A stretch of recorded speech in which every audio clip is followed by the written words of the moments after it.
Yeah, what's cracking, y'all? It must be that time because you're back again with your boy Deli D.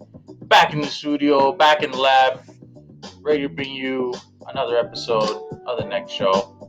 So let's get right down to it. Week 8 in the NFL is upon us. And before I take my baby girl out to get some goodies, I'm going to leave you guys out there in YouTube land and wherever you get your podcasts with a bit of treats from myself. So here we go. Let's see if I can get double-digit picks again. So got my NFL big board up here in front of me. So let's get ready to play pick'ems here, Week 8 in the NFL. And some other stuff maybe that I didn't touch on in the previous episodes. Whatever comes up, we'll see. Just trying to think things that I've seen, read, or heard in the wide world of sports. So we'll get to that along the way here. Whatever reminds me, I'll just jump in between these picks and whatever. So here we go. Week 8 in the NFL. Huge game, yo. Okay, actually, you know what?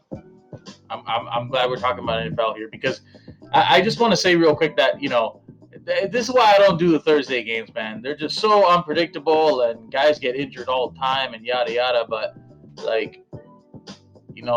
the way that the Falcons have just straight up been choking games, okay?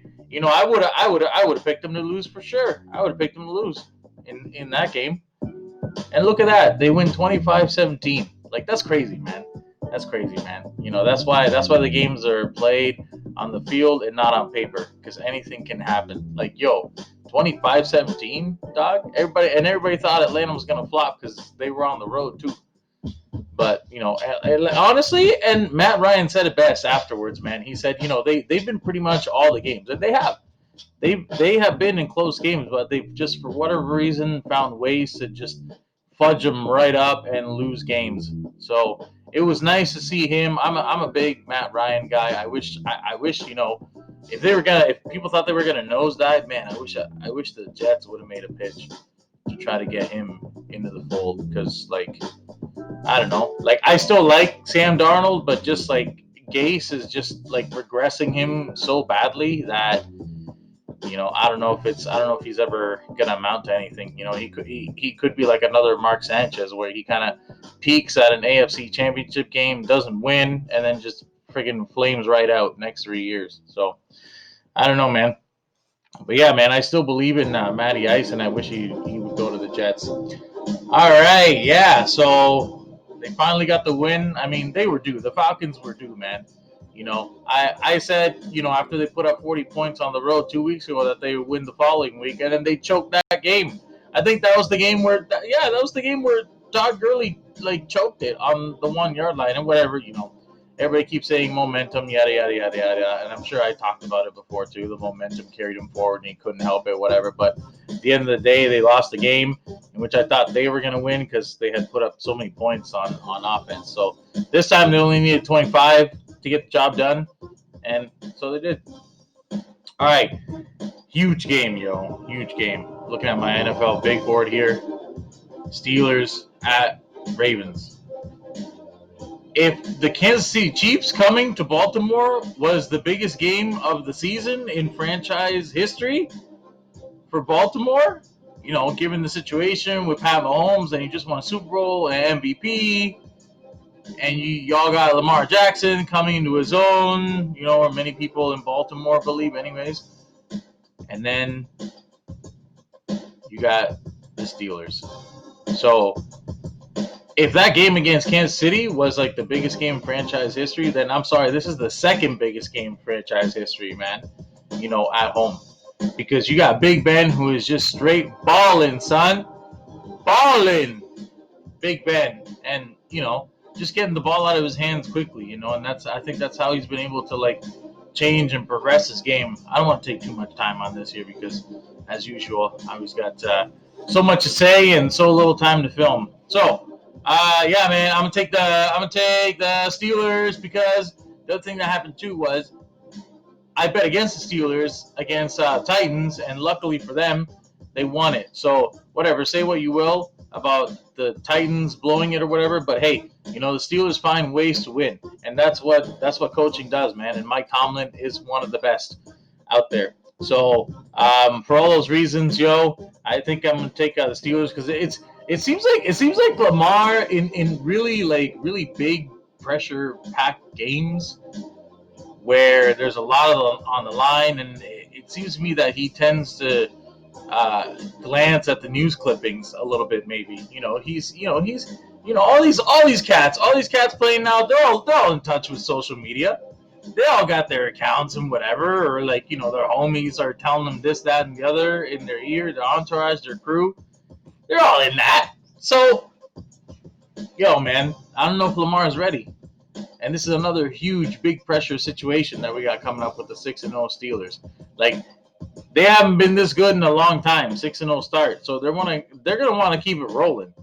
And Tomlin is the guy that can help motivate him to do it. So, oh man, yo, I'm gonna have to pick the Steelers, man. Let's see if they can do it again. I picked Titans in that game. They won it out. Let's see if they can do it again.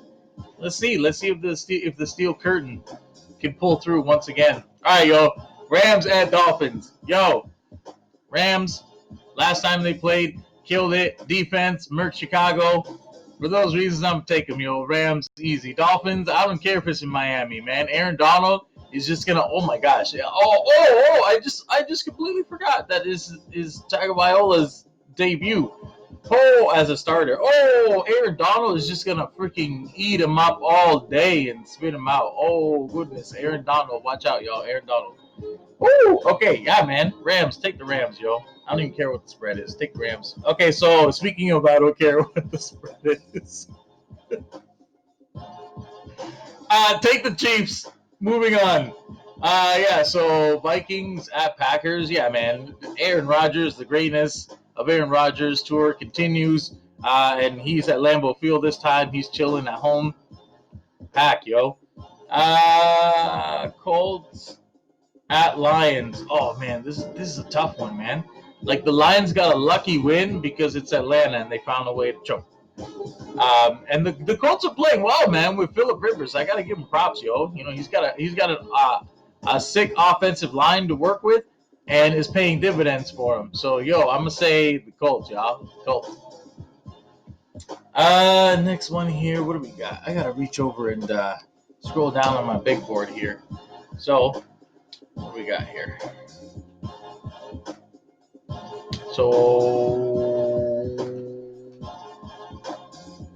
Raiders at Browns. Okay, yeah. So this is the one I want to talk about. Okay, so because the Raiders, they think they're doing all right. They think they're progressing, and they may be slowly, very slowly. But the Browns, the reason why I wanted to like focus on this one a little more is because of Odell Beckham. Had the successful surgery. I think what is it, some sort of lower body injury when he was trying to track down an interception that Baker was trying to throw to him. But then, after Odell left, instead of Baker trying to worry about like how he's gonna get the ball to him or whatever, this man started balling, yo, and ended up winning the game. And they're 5-2 now. So man, they're at home. They're 5-2. I think now Baker, like, there's no pressure for him to get the ball to Odell, and he's just gonna go through his progressions and just hit on guys, man, because he's confident right now. He's a confident guy. He's like 5-2. They're probably still not giving him respect. Even some guys, some people in Cleveland, and he's like, all right, I gotta prove you wrong again. So yeah, man, I think I would take the Browns at home for all those reasons I mentioned. Titans at Bengals. Bengals are guard, man. They're one of the bottom feeders of the league, along with the Jets and the Cowboys.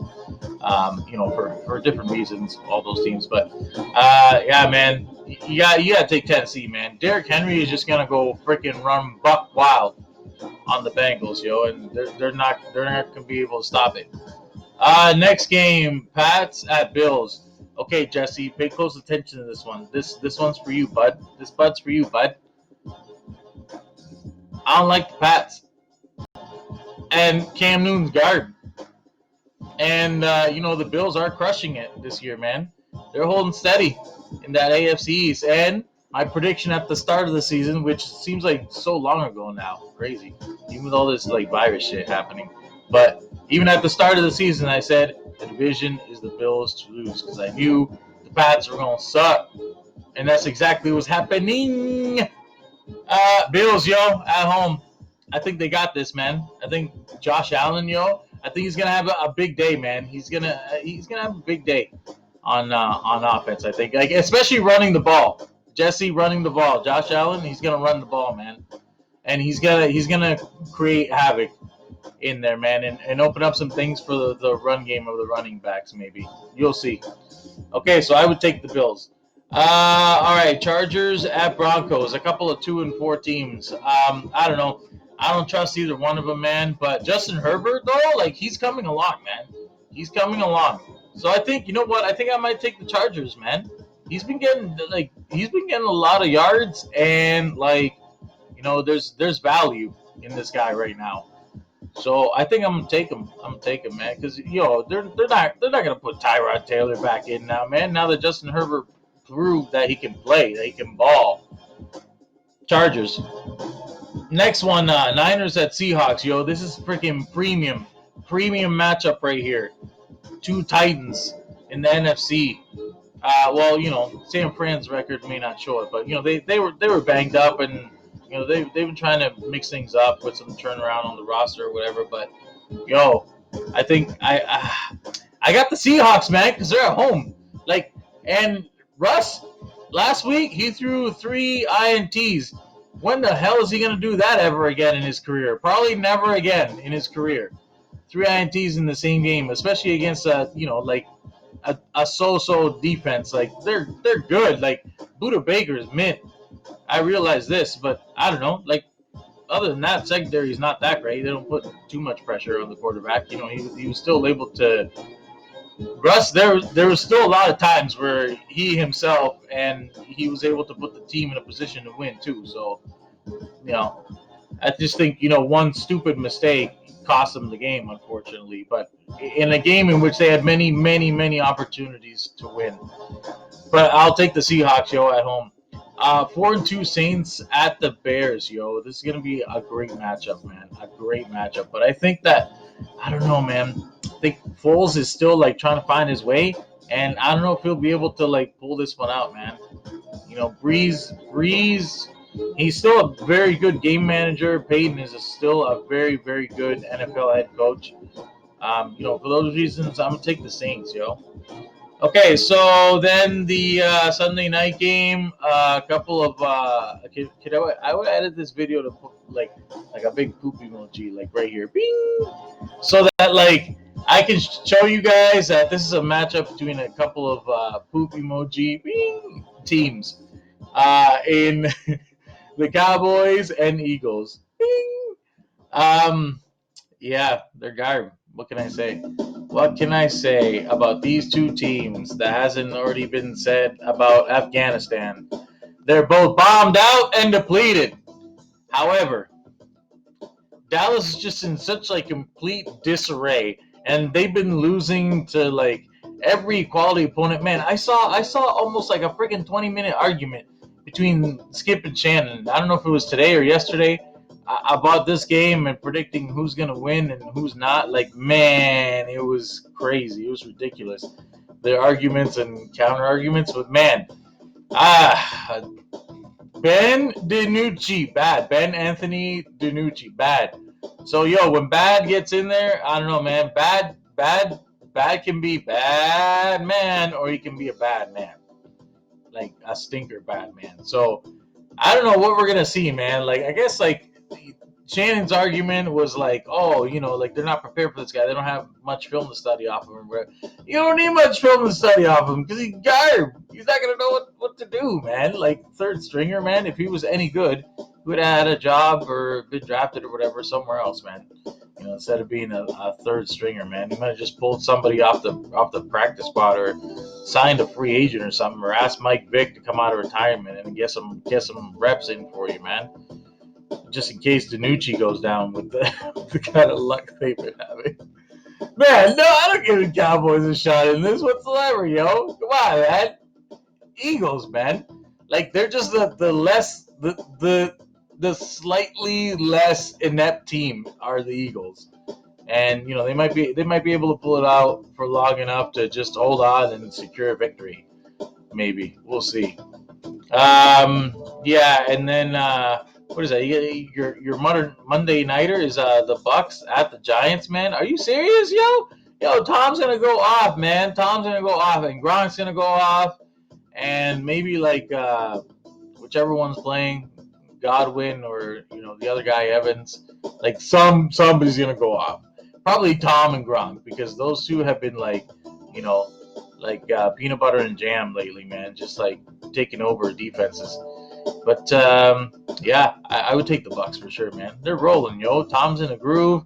He's liking everything in Florida and Tampa Bay. He knows there's help coming from Antonio Brown, which is a pretty decent signing, and good on Tom to like recruit him and try to give him a second chance and see that there's a connection there and understanding that there's a good support system for AB, in the state of Florida, close to people that he grew up with and he trusts and are good, decent people, not shady fuckers. So I think it'll be good, man, and I think it'll pay off.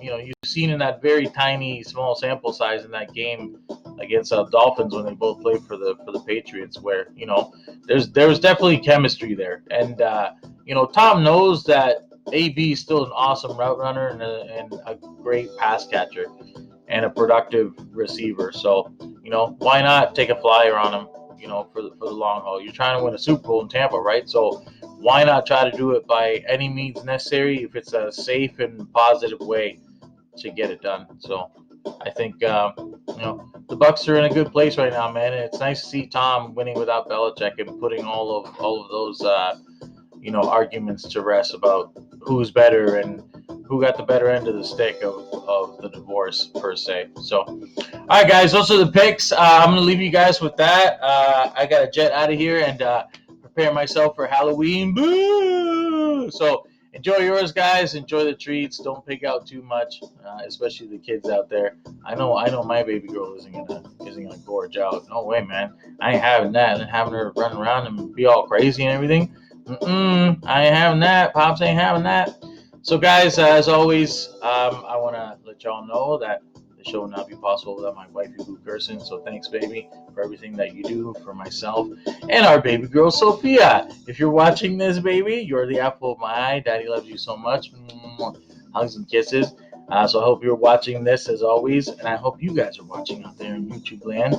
And you can download the podcast too with your favorite podcast player if we can get that up, or just your YouTube MP3 converter. Simple. Get one and download this. All right, guys, stay tuned for the next episode of the next show. Keep it locked.